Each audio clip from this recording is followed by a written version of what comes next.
what is going on? It's your boy Peter here, aka Peter Freako Ted, baby. Bringing you guys our episode of the Movie Review Show, where the good movies are always reviewed. Okay, back into our movie review. Now, on today's episode, I know I promised you guys a review of another film. That'll come another time, as I got a lot going on. But been wanting to get back into reviewing some films and figured why not review this one, because this is one I've been wanting to review for the past year, especially in prep before I check out the sequel in November. This is a film that followed on the heels of one particular slasher, and at the time, a lot of people, or some people, were quick to dismiss it due to what it was, even though I know a lot of people who did love the movie and do love the movie. I think there were some people who were quick to throw it out the window and say it didn't look that good. And it's understandable, especially considering the film that it's following. But at the same time, this is one that really has an interesting idea, and it should be viewed on its own and seen how it is. And I figured, why not do that? And for those wondering, that film that it's following on the heels of is none other than Scream. So what film is that, you may be asking? What film could have come after Scream that it wanted to follow on the heels of? Well, that film is none other than I Know What You Did Last Summer. Yep, talking about this finally. Been really wanting to review this for a while. I never had the time to actually sit down and watch it, but I figured now with the sequel, now was the perfect time. If you're going to bury the truth, make sure it stays buried. That's the quote of this movie. So, should this movie be buried? Or is it a worthy successor to Scream? Well, grab your hooks, grab your slickers, and let's go do some killings as we talk about I Know What You Did Last Summer. Now, I Know What You Did Last Summer. This is a film made in 1997, and this is directed by a guy named Jim Gillespie. Now, I wouldn't be surprised if you guys haven't heard of him till now. I didn't until this movie. This is like his first real big studio movie. Before this, he did do a short called Joyride, which I cannot find, so I can't comment on it and see how he went from that to this. But with that being said, he wasn't the real selling point. The big selling point of the movie was the screenplay, which I don't start talking about at the start of the reviews, especially the people, but the screenplay was brought to us by Kevin Williamson. Now, Kevin Williamson, for those who don't know, this is now a huge figure in the horror industry, as he's the guy who gave us Scream 1 and 2, and he's at work on 3. I will review those eventually, so don't think I'm skipping out on Scream. But what a lot of people don't know is the fact that this is actually based on a book aptly titled I Know What You Did Last Summer, which was published in 1973 by Lois Duncan. Now, I've never read the book, but from what I gather, this movie differs greatly from the book, as it's more of a psychological thriller and less of a slasher. It does have some core concepts of the plot in the book that are carried through into this movie, but there are some major differences. For one thing, it's not set in a fishing town, it's set in a small town. Instead of a guy being hid, it's actually a little kid, and the ending is different. So there are some major changes there. I know that the woman who wrote it, Lois Duncan, she wrote it as she was grieving over her daughter's death at the hands of some psycho, and I know she's spoken ill of this movie, which I can understand, because you have these people taking your book that you wrote to grieve over your daughter's death, and here are these people taking it and working it into a slasher. I can understand that. I doubt Kevin Williamson meant anything malicious by doing that, especially considering how much of a nice guy he seems to be in interviews. But speaking of Kevin Williamson, some people have put the narrative out there that Williamson wrote this movie to piggyback off the success of Scream, when that is not the case. This was actually written before Scream. Basically what happened was Stokely Chafin, one of the film's producers, was in 5th grade when she came across the book of I Know What You Did Last Summer, and she was very intrigued by it. Kevin and Eric found the book themselves, and they were all intrigued by the book's themes and characters. And once Kevin started getting into writing, he decided he wanted to do an adaptation of the book in the 1980s.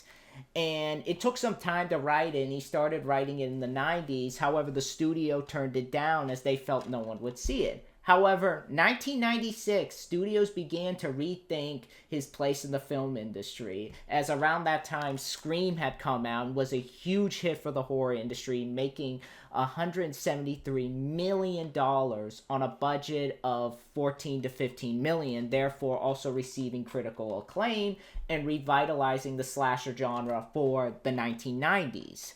Around this time, Stokely and Eric Feig had pitched the idea of making the book of I Know What You Did Last Summer into a movie. And they pitched the idea to Columbia and Mandala Entertainment, a division they started with a few small movies, such as The Fan with Robert De Niro and Wesley Snipes. So knowing that Kevin had written a version of this movie, they appointed him to take the script that he had already written and retool it into an 80s slasher in the 90s, seeing as how he had shown promise with what he had written for Scream. And he decided that when writing this film, it wasn't going to be as jokey and, well, not campy. I hate to call Scream campy. It wasn't going to be as self-aware.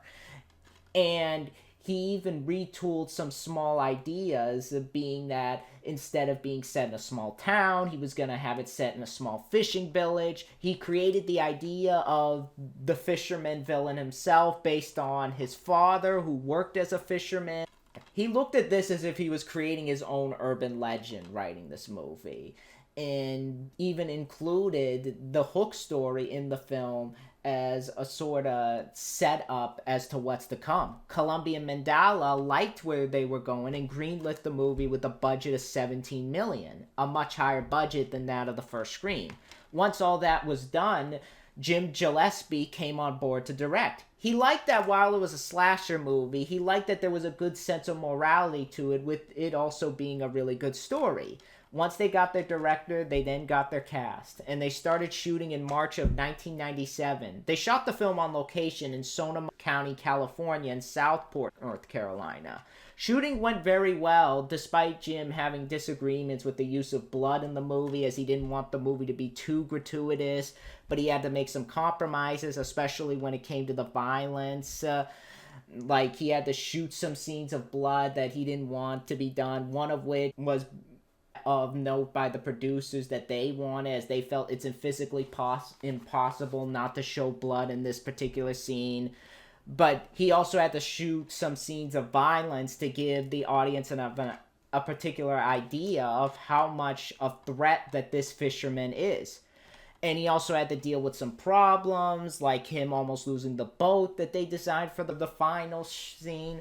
But in the end, he got through everything, and they got ready for release. I know that there was that whole marketing lawsuit that they had to deal with, as the movie was being marketed from the creators of Scream, which wasn't entirely true, being that only Kevin Williamson was the only person involved with it, so they couldn't say that. They should have went from the writers of Scream. But therefore, it led to a lawsuit by the Weinsteins, and they won.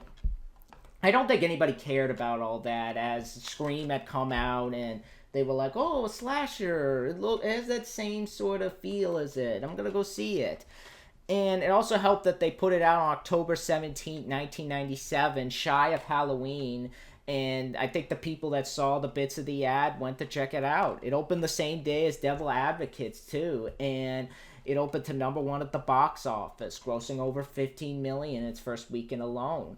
A much higher weekend than that of the first Scream's opening weekend. It stayed off the #1 spot for 3 weeks until it was dethroned by Starship Troopers, and it managed to make over $125 million worldwide. Which, while not up to Scream's box office record, it was still a great profit for the company, Columbia and Mandala, therefore giving them the ability to move forward with a sequel. On the reception side, though, it was mixed, as on Rotten Tomatoes it is a 45%, Critics at the time felt it was a step down from Williamson's work on Scream and felt it veered more into cliches more so than Scream, while praise did go to the acting, in particular Jennifer Love Hewitt and Freddie Prinze Jr., and the directing, but for the most part, the criticisms went to the fact that it was cliched, and people felt that it really wasn't bringing anything new to the slasher genre, which is what Scream, they felt, did. And in particular, Roger Ebert, who awarded this only 1 star, even went as far as to say that this was a script that Williamson dug out of his drawer at the bottom of his desk, which, Roger Ebert, that's harsh, man. The same year, you gave a good review to Speed 2, so you have no right to speak. Again, it's his opinion, but still. The audience side seems to be lower, though, as on that side is a 41%, and on IMDb it is a 5.8 out of 10. Which is weird, because a lot of people I know seem to really love this movie. I guess Rotten Tomatoes doesn't speak for everybody. And I guess Jennifer Love Hewitt's acting benefited her, as she won an award for Favorite Female Newcomer and Actress along with Sarah Michelle Gellar, and a few of the other actors were nominated as well, which is why this is getting a sequel and they're coming back. And on top of that, right when the movie hit VHS, they actually had a teaser for it, so that's very cool. But this is a film that I've heard a lot about. I've heard people on both sides say why they like or don't like it, and even those who love it. And at the time it came out, I missed it, because just hearing about how similar it was to Scream, it didn't really draw me into wanting to see it because of how much Scream was on everybody's mind, and everybody was talking about it like it was the next big thing. And I like the Scream movies, I do. I like 1 and 2. I like the first one, though, just really kind of got hyped up a little too much, to a point that I was like, yeah, it's fun, but I don't think it's this huge thing.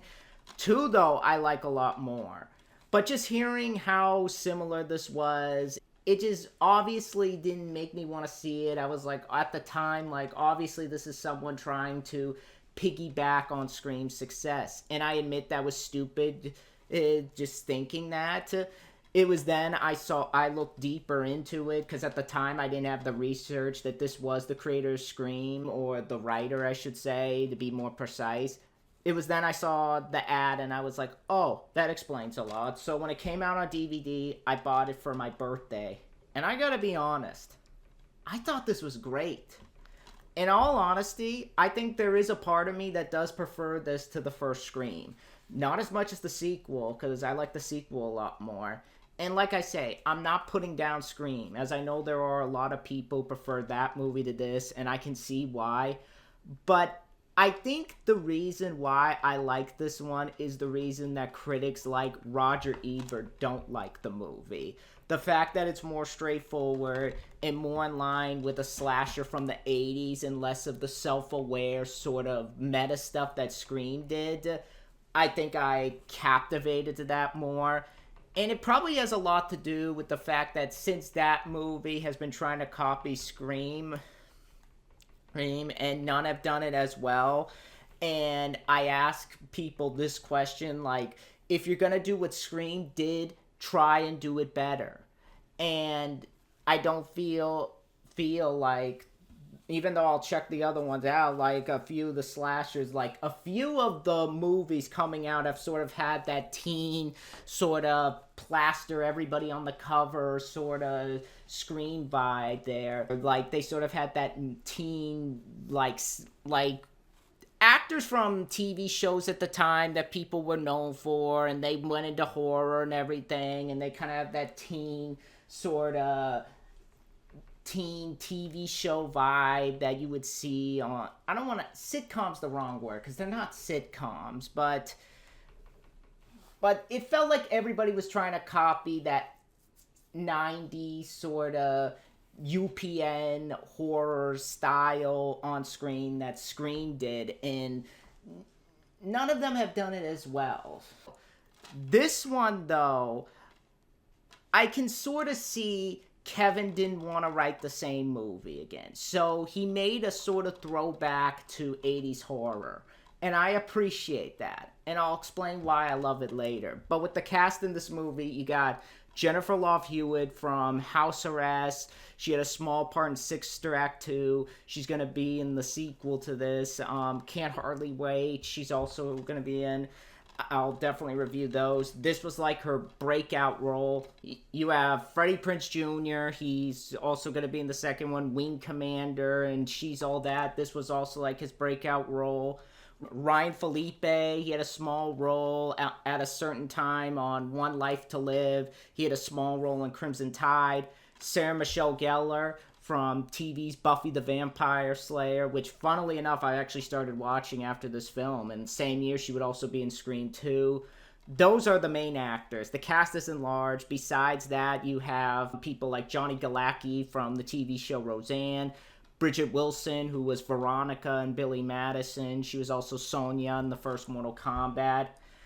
But getting into the plot of this movie, the plot is basically, it's about these 4 kids. Julie, played by Jennifer Love Hewitt, Barry, played by Ryan Phillippe, Helen, played by Sarah Michelle Gellar, and Ray, played by Freddie Prinze Jr., who have just graduated from high school and they're all ready to go off to college. One night while they're celebrating, they're driving home and Barry in a drunken stupor starts distracting Ray while he's driving, and they hit this guy on the road and end up killing him. Fearful of the damage that this will cause to their future and knowing that whoever takes the plunge, this will still cause permanent damage on their records and their legacy, the team makes a pact to hide the body and dump it in the river and not speak about it. And then a year has passed and the team have come home and they start getting letters saying, I know what you did last summer. And they start being stalked by this guy in a slicker suit, and he starts killing people with this metal hook, as well as stalking the group and harassing them. So now the group need to figure out who this man in the slicker is and what she has in common with the death of this individual. Will the group be able to figure out who this person is and stop him or her before she gets to them and has them killed, as now he knows what they did last summer? I feel it's unfair to say I Know What You Did Last Summer was written to cash in on the success of Scream. Because when you really sit down and watch it, besides the WB feel that this film has along with Scream, the films are radically different. That is most evident in this movie's tone, which is a lot more straightforward and straight-faced and less self-aware than what Scream was. And I think that's why I enjoy it. The fact that the studio left Kevin alone and let him have the script as it was in its original state, it didn't feel like it was rewritten to follow Scream's success, so I appreciate that. And I like that it shows that Kevin is able to create a movie without relying heavily on the self-aware tropes he created with Scream, and he's not willing to repeat himself over and over and over again with every movie that he does. So I appreciate it's not the same thing over and over again as Scream was. And the story that we do get here, I gotta say, I like the setup for how it is and how the movie starts with these kids who are moving forward with their lives, looking forward to the future and what it has to offer them. They have their future set up.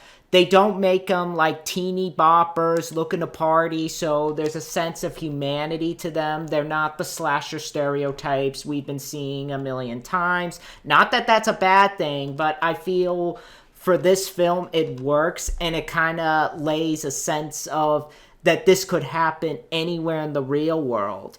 I like that the fact that the movie gives an explanation of the point in their lives that these guys are at and where they are in terms of their friendship. And then this accident happens. And that's what it is, an accident. It's not a prank they're pulling or any of that stuff. It's an accident that any teenager could have caused. And not only are they in shock based on what they've done, but they know how the police react to these kinds of incidents involving teenagers and how they know they are fucked. And you spend enough time with them to realize that these are good people and they did something stupid, but they don't deserve their lives ruined. So there's a sense of empathy, and the way they're acting makes it understandable why they would do this. And then a year later, they start getting the notes, and all this shit starts going down. You really start to see how this incident has changed them as people and how they view each other. And I like that. I like that the fact that the movie is built around these people dealing with this terrible accident and how it is eating them alive, while they are also trying to figure out who exactly this person is. So I like that aspect of the story. And I like the killer itself.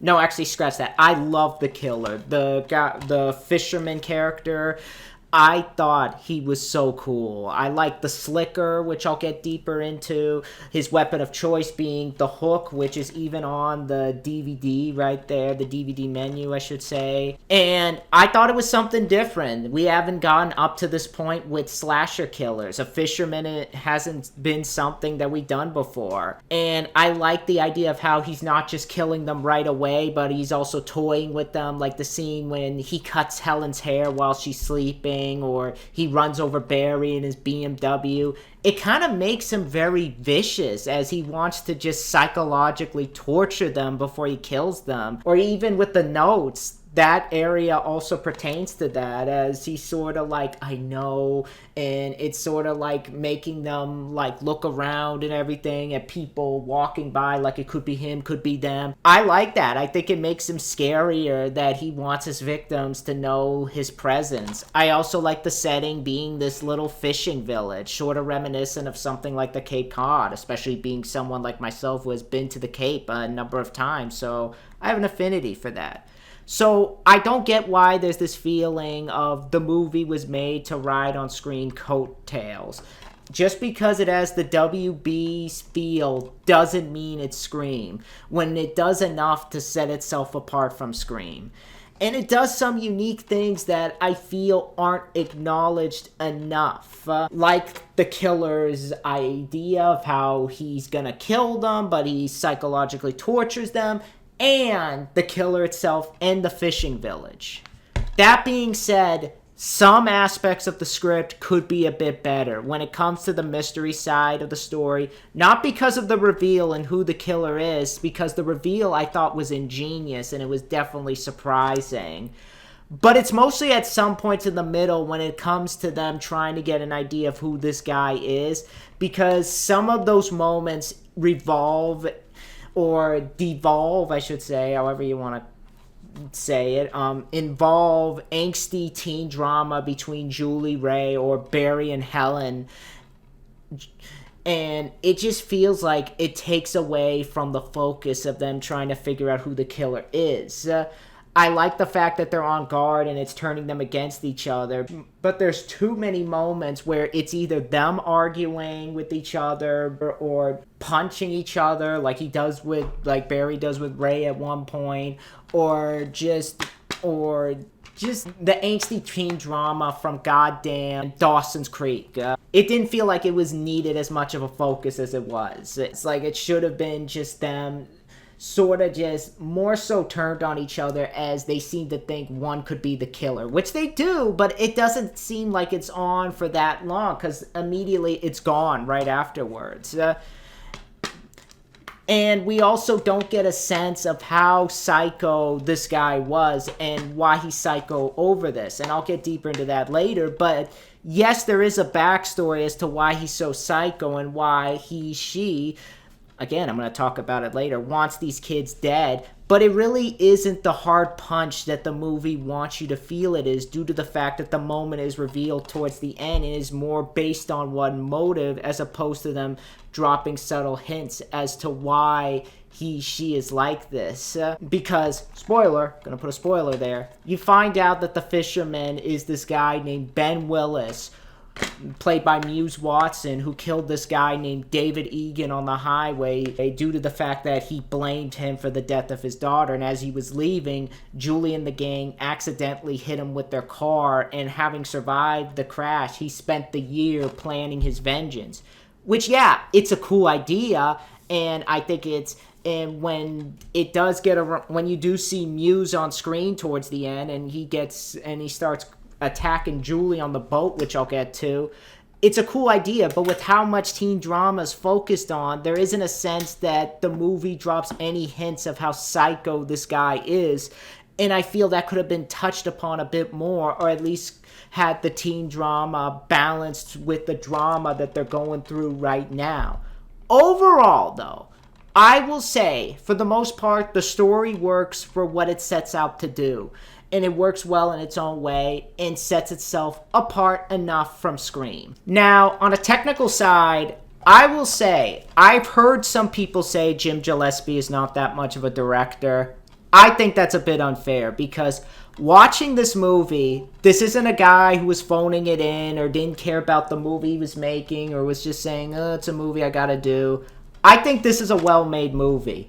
This was made for $17 million. The budget is definitely on screen. I think it's used wisely. He gives the movie a lot of energy, and his use of the camera in a lot of parts definitely sets the mood for a lot of the scenes in this movie. The opening scene especially, which even with Roger Ebert's negative review of this movie, even he praised the opening scene with the camera going over the water with Summer Breeze by Typo Negative playing in the background, and then it goes towards the cliff and it kind of circles around and it zooms towards David, who you believe is the main killer as he looks a bit on edge, and you have the score of dun dun dun dun, which the score was actually done by John Debney, same guy who did the score for Sudden Death and The Relic, and it's a really good score. That, along with how it's filmed, I think really sets the mood for what you're in for. And it's not just in that scene, but rather his use of the camera in certain scene, whether it's horror-related or an action, physically demanding sort of scene, like the chase with Helen or Barry's attack with the car. He knows how to film these scenes. It's not heavily reliant on shaky cam, but rather steady cam so you can see what's going on. It definitely benefits these particular scenes. But also the tricks he uses from the character's point of view, like when after the car hits Barry, he's on the ground like, help, help, and you see like the camera upside down as he's looking up at him, and he's standing over him. There's definitely some unique shots in the movie that really give the movie a lot of energy, and I think they aren't talked about as much as when people talk about this movie. When it comes to the kills, though, I will say they're not overly gory. They're definitely not to the length of, say, Friday the 13th Part 4, so don't go in expecting this to be a gore-filled movie. But there is a sense of viciousness to them in how he shoots them and his use of sound and the flesh tearing and the hook. When it enters the body, it definitely makes the kill sound brutal as well as look brutal, which I like, as I do feel it makes them gory in their own way without using excessive blood, which is hard, especially for a film like this, especially when you're expecting it to be an all-out gore fest. And the film itself also uses a great amount of practical sets. You can tell the film is shot on location, and the parts that are built on a set, there's a great sense of practicality to them. There's a lot of scenes you can't tell what is on location and what isn't. Especially when you see real people there, it really adds to the authenticity of the scenes, especially in the final with the ship, which I thought was an ingenious final. I absolutely loved the set, and I thought Jim used that set greatly to create a great final, and the actors involved, he did a great job getting a lot out of. Freddie Prinze and Jennifer Love Hewitt especially. So yeah, I gotta say, I don't get where people are coming from when they say Jim was phoning it in or he was saying, I'm taking this for a paycheck, because there is a lot of energy in how this movie is made. There's a lot of energy in how it's directed and just the sets themselves, and I think everybody involved really gave their all. The acting in the film is also solid. Jennifer Love Hewitt, I think, did a great job as the lead. Helps that she's smoking hot along with Sarah Michelle Gellar. Two gorgeous foxes in this movie. So, yeah. I have seen the trailer. She does look hotter in the second one, I gotta say. But I think she gives the character of Julie this innocent and cute girl next door side to her that you like about her. She's easy to like even when the situation happens with her and the other people involved. You really feel for her in the situation she's in, And you kind of know that she feels some guilt for what happened, so you can get behind the idea that she's not selfish, and she kind of feels like she destroyed a family, and I can get behind that. I really related to her in that aspect, not to the fact that I've done something like that, but feeling that sort of guilt over that and all that. Especially in a situation like that, I sort of saw myself in that, and like, yeah, I can understand the pain she might feel. But I thought she did great acting-wise. In the action-oriented part, she handles herself well, especially in the final. I don't know if it's her or it's a stunt double, but I think she did great for those moments. She's definitely a lot better than the chick in Friday 13th Part 8. Freddie Prinze Jr. is also very good. I know some people give him shit in this, being this is one of his first performances. I think he did fine for what he was given. I know he went through a lot to get prepared, and he had his diet changed, and this was very early on in his acting career. I thought he did a good job. I thought he was likable. You get an idea that he wants some form of resolution between him and Julie, even though he kind of knows that it's his fault too. So there's a sense that he's human too. Everybody in this movie just feels human. There's no sense of like, well, if I didn't do this or I didn't do that, I probably wouldn't have been in this situation, or if I did that, or if you didn't do this, we wouldn't be in this situation. Everybody here feels like they're taking the blame for everything. Freddie Prinze especially. I like the fact that he's the boy next door, and he's a hard-working guy and working manual labor. He's not afraid to get his hands dirty. I like those traits about him. It makes the character more relatable and more adult than the typical character we've been used to seeing in these types of movies. And Freddie has this likable side he gives Ray that makes it easy to like him. So yeah, I think he did a great job in this movie, and definitely a lot better than what I think people have given him credit for. And the chemistry between him and Jennifer Love Hewitt, I thought it was handled well. I think the two have some great scenes together. And definitely is well done for what they were going for. And just all around, really good chemistry, really good relationship. Again, the angsty teen drama could have been toned down a bit, but for what it is their acting wasn't the problem. So yeah.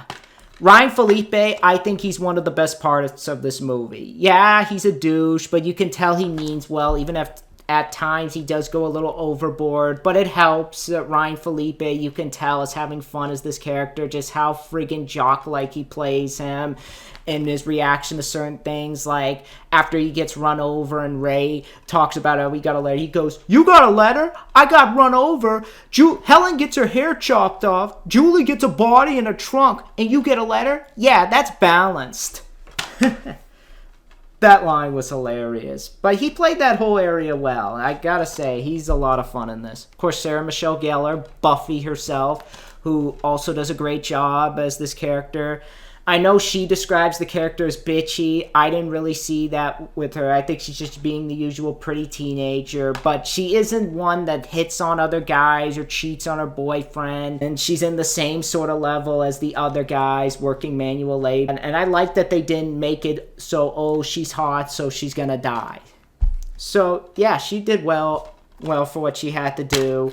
You really feel for her too as she's going through this whole thing. But other people, you got Anne Heche as David Egan's sister, who is very interesting. Anne Heche, always great to see in these types of movies. Johnny Galecki as this guy trying to get with Julie.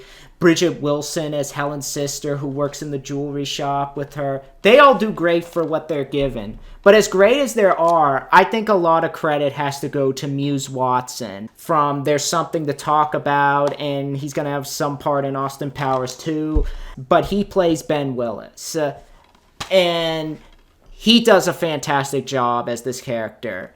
He gives him such an aggressive presence that if you saw someone like him walking home, you'd be running to the nearest shop. He's not in the film too much where it's just him as himself, because most of the time he's in the slicker, which is surprising to learn that he was actually in the slicker the whole time. So he's in the film a good lot, but most of the time when you see it's him and he's acting without the slicker here. But he's one of the reasons, to me, the final is so memorable. Not just because of the set itself being the boat he owns, but his performance and how he moves, how he really digs into that evil side of himself to bring the character to the screen and make him stick out, and just how he was able to act with the slicker itself, and the fact that he even did the part where they hit him. So Muse really involved himself in this movie. So I really give him credit for that. Adding on to that, as I said, the slicker itself looks great. I like that they went with the black slicker and not a yellow sunlit slicker, as I feel that would have looked silly on him. But I also really like how he holds the hook in some moments. I think that really gave his character his own sort of characterization, how he moves in the same way Robert Englund moves with the glove when he does Freddie. But I can't say enough good things about Muse Watson, especially when no one else has. They always focus on the main group. But the acting all around is solid, and definitely, while WB, like I said, I know I keep going back to this, but it's the one thing people point out when they talk about this movie, that it feels too much like Scream, and it's because of the WB cast and all that. While it's WB acting, it's enough to make it stand on its own, and the characters are written so likable that it's easy to get behind them. So overall, very good acting. Now, in terms of special effects and kills, I think those are done well too. Again, like I said, it's not the most gory movie, but the way they're shot really brings a great sense of viciousness and pain to the kills, that it makes them more satisfying. Like Johnny Galecki's death, where he's basically putting the crabs in the boiler and the fisherman takes the hook and hooks him in the neck and pulls him in. There's a cop who gets a hook in the stomach and you hear him pull it out, so you get the idea. His guts are strewn all over the floor. So it's not shown, but you kind of get the idea, and it's through the sound that's done. I know Jim Gillespie didn't want this to be overly gory, but some of the studio exec wanted there to be some blood, especially in moments where it was impossible not to show blood based on the human anatomy. But I think he used it in the right moments. I think the compromise made it work in the right moments.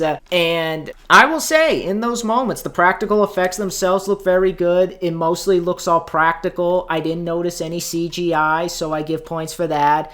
And the kills themselves work for how well the film is trying to do. And I don't usually talk about this, but I like how when they show the aftermath of the two people kill, I won't say who is killed, but the way those dummies were designed, the mannequins, they look very grisly looking. I liked how they were designed. They looked very real. So, yeah, that was one thing I also really enjoyed, was the look of the dummies when they were killed, like the aftermath of some of them. They looked very good. And like I said, the stunts in this film are great, especially in the final with Freddie Prinze jumping onto the boat, and you see him hanging as he's going through the water and doing all this crazy stuff, being thrown into the water. You could see a lot of practical stunt work being used. You could tell these are real people on a real set that are actually getting into fisticuffs, getting in fights, being thrown off a boat, which there could have been some safety stuff there. It looks and feels real, and it makes the final more exciting. So, yeah, there's a lot of practicality about this movie. There's a lot of practical built sets. So if that's your thing and that's what you're looking for in this movie, you're going to get that as well. So, yeah, there's definitely a lot to like about this movie, more so than what I think people are willing to let on. It's not this soulless cash grab that people are saying it is. It's anything but lazy. That's the best way for me to put it. You can definitely tell Kevin was doing his best not to repeat the Scream formula and wanted to do his own slasher. And Jim wasn't just a director for hire, coming in for a paycheck, but there was a sense of love that they had for this movie. I mean, it has its problems. I mean, I touched upon one. In particular, the drama sprinkled about could have been toned back. And with that, I do have something else to say. There are some characters that I wish could have been explored more, particularly the family, like Julie's mother, or maybe maybe put some time into Helen's family, because there's some moments where you see the family members, but it really isn't. They're really just background and extras. I wish there was a little bit more to the family side of the story. We never get a sense that they put two and two together. They know, or that they know something is up. I mean, like, there is that dinner scene with her when they're eating the fish, and there may be a few scenes between Helen and her sister, but there's never a sense that they're concerned or that there is something wrong, to a point that they're literally out of the picture a few minutes into the movie, or Bridget Wilson, which I won't spoil, but I feel that was a mistake. Like, I feel like they should have shown at least one member or on one of those sides of the family, like either one of these families, like, show them and have them realize that they made a mistake, they did this accident, make them see, yeah, they did something stupid, but they don't deserve their life ruined, as opposed to how it's done here, where they're literally out of the picture immediately, and don't get a mention ever again.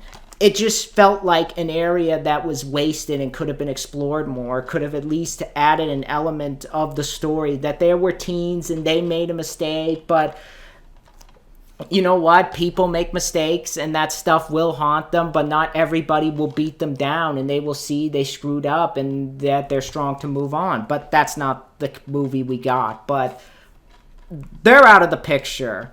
But I also wish we could have had a little bit more time with Anne Heche, who does a fantastic job as David's sister, because she isn't in the film too much, and her little scenes don't really add much, but just feel like they're there for exposition on David's side rather than the main killer, who could have used a little bit more time to show how psycho he was.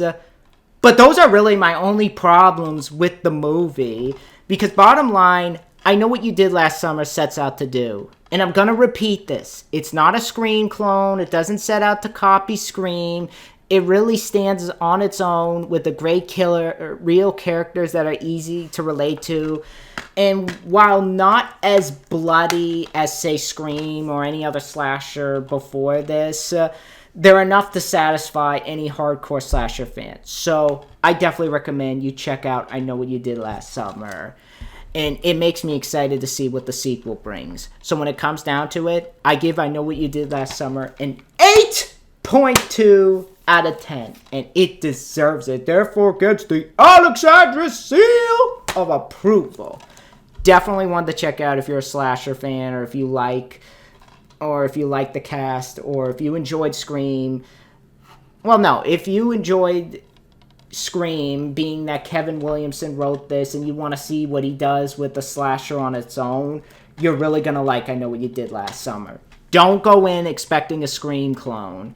I feel that's the biggest mistake people made with that, was expecting that it was going to be like Scream, because it really isn't.